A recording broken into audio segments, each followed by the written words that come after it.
आज बिजनौर कोतवाली शहर पुलिस ने 2 दिन पहले हुए ट्रिपल मर्डर के आरोपी नाजिम उर्फ निजू को गिरफ्तार कर लिया।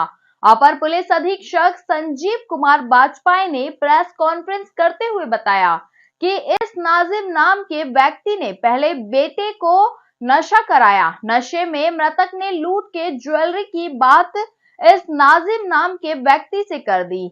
नाजिम के मन में लालच आने पर वह एक शादी समारोह में से मृतक के साथ उसके घर आया और चोरी में ली हुई ज्वेलरी को ढूंढने के लिए उससे पहले बरामद से सो रही मृतक की मां को मौत के घाट उतारा, फिर उसके पिता को मौत के घाट उतारा और बाद में बेटे को मौत के घाट उतार कर ज्वेलरी घर में ढूंढना शुरू की। ज्वेलरी घर में न मिलने पर वह दीवार कूदकर भाग गया।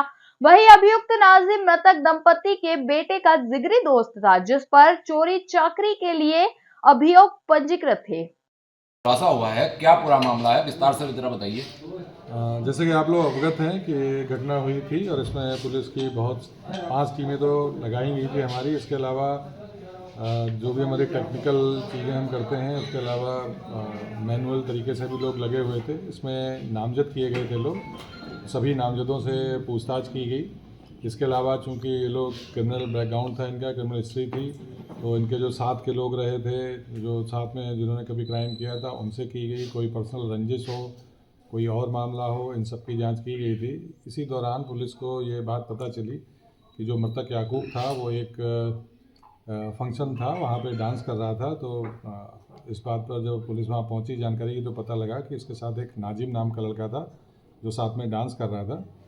जब नाजिम को लाके पूछताछ की गई तो उसने ये बताया कि हम दोनों वहाँ साथ में फंक्शन में डांस कर रहे थे। इसी दौरान याकूब ने उसे बताया था कि उसने कहीं से चोरी वगैरह की है, उसका सामान उसके पास है। इसके बाद ये बाहर निकला। इसने ये लोग फ्लूट वगैरह का नशा करते हैं, उसका खूब नशा किया एक जगह बैठ के। याकूब को इसने थोड़ा ज़्यादा कराया। उसके बाद ये 1:30 बजे के आसपास घर पे आए। घर पे जाके ये वहीं पे दोनों रहे, साथ में इन्होंने बिरयानी वगैरह खाई। उसके बाद इसने याकूब को एक कमरे में अंदर, क्योंकि वो बहुत नशे में था, उसको किया। तो जब अंदर उसे लिटा रहे थे, उसी दौरान इसके शर्ट की एक बटन टूट गई। उसके बाद इसने याकूब जिस कमरे में था उसका दरवाज़ा बाहर से बंद कर दिया।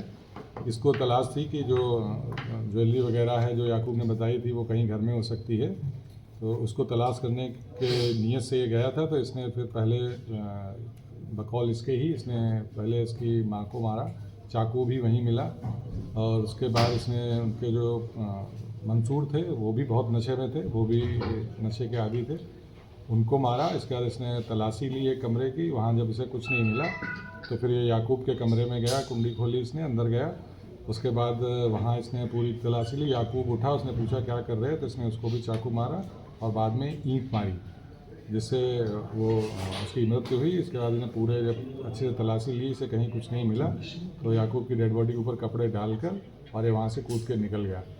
उसके बाद ये अपने घर पहुँचा। इसके शर्ट पे कुछ ब्लड स्टेन्स आ गए थे, इसने उसको धोने के लिए डाल दिया। इसकी बहन ने ये देख लिया कि इसके कपड़ों में ब्लड लगा है। उसने अपनी भाभी को बताया, भाभी ने फिर उसकी माँ को बताया कि इन लोगों ने इसको धो दिया था। इसके बाद हम उस शर्ट को लेके आए, उसका बेंजीन टेस्ट किया तो उस पर ब्लड स्पॉट थे।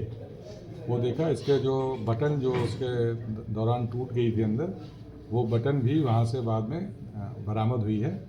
इसके साथ ही इसको ये था कि कहीं मैं पकड़ा ना जाऊं, तो इसने अपने मोबाइल का जो सिम था उसको भी निकाल के अलग कर दिया था कि इससे मैं नहीं पकड़ा जाऊंगा। और ये केवल उसका इस तलाश थी से कि जो याकूब ने जो बताया था कि उसने कोई चोरी की है, उसका कुछ सामान है वहाँ, उसकी तलाश में गया था। इससे पूछताछ की गई है, इसने पूरी घटना का इकबाल किया है। सारी जो एक एविडेंस है उनको जोड़ा गया है और अब इसके विरुद्ध जो वैधानिक कार्रवाई की जाएगी। सर ये इसका मकसद सोना है, चोरी का जो भी सामान था वो ले जाना करना, तो इसने हत्या क्यों की, क्या वजह इसके पीछे? जब ये वहाँ पहुँचा था घर के अंदर, तो इसको ये था कि जब ये सामान की तलाशी लेगा तो लोग जग जाएंगे, और ये दोनों ही बहुत नशे में थे। ये हमेशा ही फ्लूट और